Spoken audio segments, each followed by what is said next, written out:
Hey there, Cameron here, and I'm back to share my hack on how to get exclusive access to high performers and go to cool events, all by volunteering your time. So by doing this, I've gained access to people at many top companies, companies like Amazon, Google, Microsoft, big tech companies, which are often the field I'm interested in. And the big factor in gaining access to these people and being able to have like casual chats with them, they'll listen to what you have to say, is by volunteering your time. So how can you do this? Well, it's actually the easiest when you're starting out, right? So being a student or being an intern is the best time to volunteer your time because you don't have as much responsibility as you will later. So you have more time to give to others. You're also in the position where learning new skills is super important. In my time volunteering, I've picked up some excellent social media skills, which has helped for like marketing and building my personal brand because I've gone along and helped them sort of run the Twitter at an event or help them set up their website. So that's been a great way. Another skill I've picked up is AV, so video recording. And taking photographs because often there's not enough money or they can't find somebody to come along to an event and do all the video recording. So if they have a camera there though, you can go along, use that, learn, and obviously at that time then, when you're recording say interviews with these people, then you have some time to chat with them, or if you're helping them set up their laptop on the AV, then they'll remember that you were helpful and they'll give you time later. The other aspect though is not just about meeting certain people, but actually being at the event as well. Sometimes I've gone along to events that were way higher than the position I'm in, and maybe training for people that are sort of 2 tiers above me in terms of the networking food chain that we all talk about. And part of that has been sat in a room where they've been training those people. So I've gained access to very high level training just because I was sat at the back running the Twitter for the event. And that's not just exclusive to training events, but it's also just conferences in general.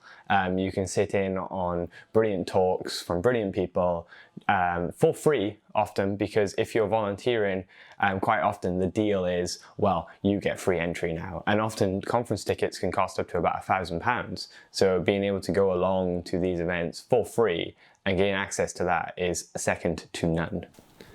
The other part, if you're really lucky, and this tends to come in place from my experience when you're at a university, is that the university will run their own events and they'll be off-site in very cool locations.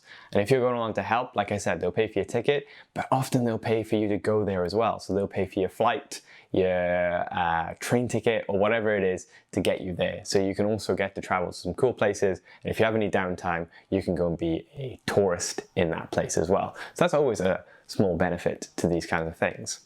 And then finally, after the event, not only have you built up this network now that you can take with you, but you're also seen as a reliable person to the people that have trusted you with this event. So if you've been trusted to run, say, social media or the AV, I use these as examples because they're very common. You're now seen as a reliable person. So they'll come back to you again and again and again. And once you go back to your place of work or your university, you'll be seen, your name will be spread amongst other people. So they'll invite you to other events. So there's like a very good knock-on effect from being seen as reliable and willing to volunteer your time. Other aspects is you get involved then in sort of maybe higher level stuff when you get back to your university. I know in my experience, I've been trusted to come into sort of, again, high level meetings, making higher level decisions, because I've seen as a representative for, say, the postgraduate students. And something that I'm big on is, as you climb up this networking ladder, is bring others with you. So if you know other people that are reliable, that are just starting, maybe they were where you were a year or two ago, then bring them along with you as well. Give them the opportunities that you also had. You know, if there's an event you can't make it to, share it with them. See if they'll take the opportunity. It's obviously up to them if they are willing to be as generous with their time as you, but at least give them the opportunity and bring everybody else up with you. Okay, so that all sounds very rosy, and you know, if you just give all your time, then you're going to get all these amazing opportunities, meet all these amazing people. But there are some very, very key drawbacks you need to be aware of.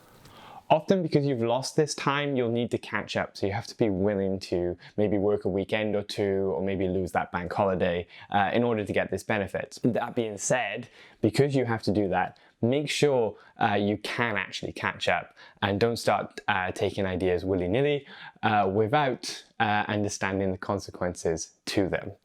Which leads me to the other drawback, which are their wins and losses. Sometimes you will go along an event and you'll spend a lot of time and you'll end up doing a very crappy job sometimes and you'll get absolutely no gain from it. Just know that that's part of the game, and not every volunteer opportunity is going to be a win.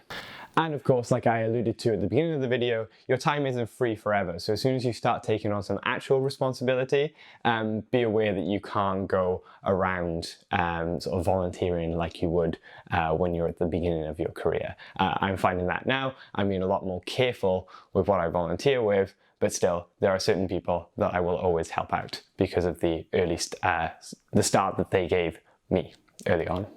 So my final advice would be to percentage up your time. At the beginning, say yes to everything, because you need to go around and taste and taste and taste and understand what you want to do. Be exposed to these different experiences. Doing this is kind of like a trial by fire though. So obviously you'll have to, of course, catch up on all that time. But as you're starting out, like I said, maybe you have got a little bit more time to give as you work out who you are. And it might be more valuable to be exposed to new ideas whilst you're learning who you are. Then when you slowly learn who you want to get to, what you want to do, then if you see that there's an event coming up and there's somebody at that event that you need to talk to, then you will volunteer your time and understand that as valuable because you know you'll get something back for it. As time goes on, like I said, you'll probably be sort of dishing out less time and being a lot more purposeful with how you volunteer. So here's what I propose. If you're starting a new position now in September, especially if you're a student, look around for big projects in the department and maybe look at how much time you have that you could actually give up. You could catch up on that weekend and see if you could go and volunteer at some cool project and get some big opportunities. Here's my key places where I think you could start. Often projects need a website, so if you're looking to develop your coding skills or something like that, then volunteer to make a website for somebody, because then they'll see you as somebody who can make a website. You can add that to your portfolio, and then you can make websites for other people and potentially charge. Social media is an important skill in marketing anything these days, including yourself. So offering to do it for somebody else to get some practice in, because most people don't like doing the social media, most people don't like running the Twitter, then you can go on, learn some social media skills, and it's very simple, and they often want you to come to the actual event to be there to tweet. So it's a chance to travel and a chance to pick up some skills. AV support is another one. Most people hate having to fiddle around with all the HDMI cables, AV cables, anything you want. But it's often quite easy to diagnose these problems while you're switching speakers or whatever. And then you get direct access to the speakers. You're seen as helpful to the speakers at the event. And these can be like big, high-level keynote speakers. So then when you go to talk to them afterwards, you can always say, I was the guy that helped you plug the HDMI cable in.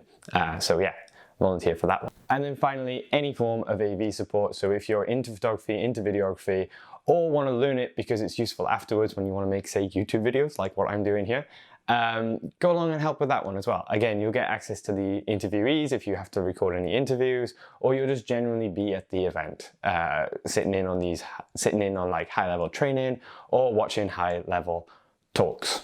So there's the benefits, some key places to start. So why not get ahead this year and start going out there, volunteer some time, get access to high-level performers, get to high-level events, travel, and learn some new skills.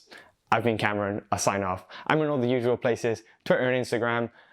See you next time.